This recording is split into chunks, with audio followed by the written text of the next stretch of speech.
มันคือผ่องกันป้อน่ะตามคนเฒ่ามาเฮ็ดก็เก๊กๆอันนี้ก็ดึกหาไม้ผู้ช็อตเกินเข้ามาเนี่ยเฮ็ด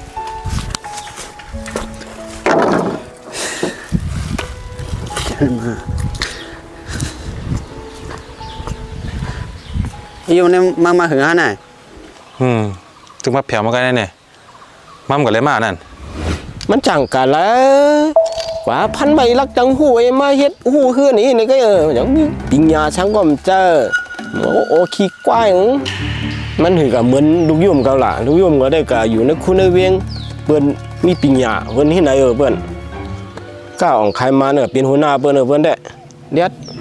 มือเจ้าเป็นลูกล่างกว่ามือกายลูกใจมือกินน้ำมือให้ก่อนนะลูกมือขับรถมาคือหนาวอยู่น่ะอ๋อแม่นเอาปะเขาก็มาไปเลยกินเยอะลูกไปกามือไปไทยเอิ้นมือกินน้ำกินไอ้อาลิยะมือกว่ามีโตคู่เกินห้าอย่างเยอะๆเฮ้ลักคู่เนี่ยนั่นไปเยอะนั่นรุ่นจีนก็ไปขับความเยอะอย่างนั้นก็มือลูก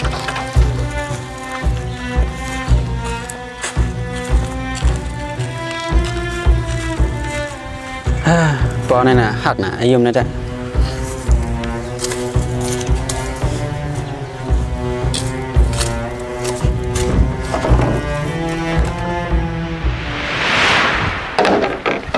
เฮ้ยไก่อย่ามาข้าวในไปลื้อได้มาเดี๋ยวไปชานพอข้ามเฮ็ดเอาพอเฮ็ดเอาไอ้ยุ่มลุกนาเวียงมาว่ะพอหมอครับน่ะตาค้าได้เหลาจะเฮ็ดเมียวข้าหมอจะเลี้ยงกับพี่ชานว่ะไอ้ย่าไม่ถอมเปียนะอันที่ไม่ตึงเครียดอยู่เนี่ยมันเป็นลองรีหรือเซเปอร์เนาะไม่วนด้วยแลไม่ขามเปียดลองตั้งไข่เปลี่ยนไม่เหร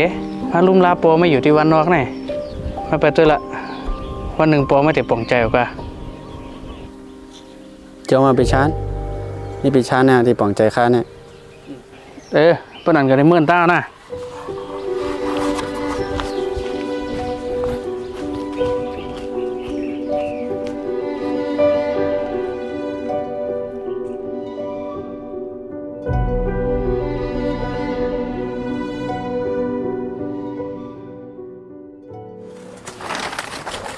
ป้อป้อนคาเดเมอร์ก่อนแล้วนะดูเหตุการณ์แทงว่าเป็นดูก้นอ่ะลอยๆดูกันมาใจป้อทั้งน่ะเฮ้ยยุ่งไม่ได้เมื่อนั่นอ๋อคาเดเมอร์ค่ะเหี่ยเป็นเน็ตเมื่อมาวันเกยก็ตึงอังใจมากกว่าส่งปอกับห้องยาน่ะหมอนัดมาว่ะกับมาตั้นมาหัวกับหรือเหตุการณ์กันรู้เป็นปันยุดการยุดงานเนี่ยมากกว่าส่งละกับมาตั้น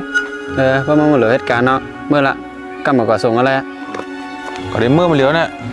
คำก่อนเนี่ยลอยๆดูก็เราโปรโมทเนี่ยเขามาหรอกไหนลุงพ่อกะห่วงเพียงไอ้ยะมันจะอยู่ลุ่มล่าลุ่มที่วันนอกไงหันหน้าของล่ะลุงก่อนเลยใจใหญ่ไรใจใหญ่ไรพองอ่ะเฮ้เมื่อหลุมมาเปลี่ยนเจอมันหนูเขาดึงมีเอ็นมีเฮียงมีมันกว่าเขากว่าหูยาก็เร็วอะไรอ่ะไม่เคยว่าดูเลยมาวันนั้นนะมันเปิดเงี้ยเอาเงินเอาคำเอาไว้นั่นไม่เคยว่ามั่วเขาตายเลยนั่นหวานนี่ที่ใครอยู่จำปอน่ะ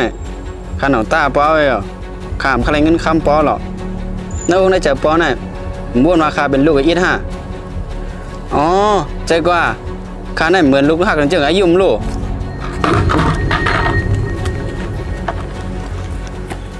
ไม่เห็ดขีดตัวฮะน่ะลุงเอาวนตัวหลีลูกอันที่ลุงว่าอายุมกับเหตุการณ์ในเวงไงแต่เงินเหลือ10,000-20,000นั่นต้องยามส่งมาบรรลุไอ้ป้าอย่าลุงเอาขึ้นมาตัวไอ้ยาลูกมันก็อ่องลิกจันสูงอ่ะตั้งหูมันก็ไม่สู้ไม่ยุ่มหรอกมันขามเป็ดการเป็ดงานมันเหรขามเป็ดตั้งไข่เปลี่ยนมันขึ้นมาอยู่วันนอกเนี่ยไปลุ่มลาลุงเขาอ่ะลุงเขาก็อย่าปิโป้ไว้นะเล็กนายใหญ่นะรอข้าก็เป็นลูกลุงเขาหนังกันทั้งสองลูกลุงหลวอะไรหักให้มันเพ่งกันกว่าลุงพ่อก็หันผ้าเขียวมันตั้งขาเขาลูก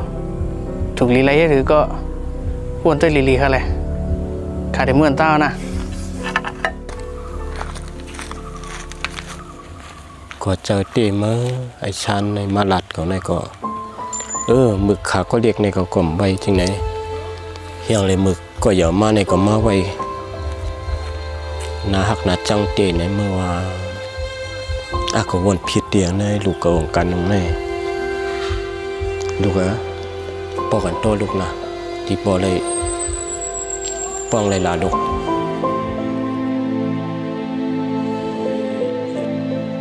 ไอ้วางลูกเขาเนี่ย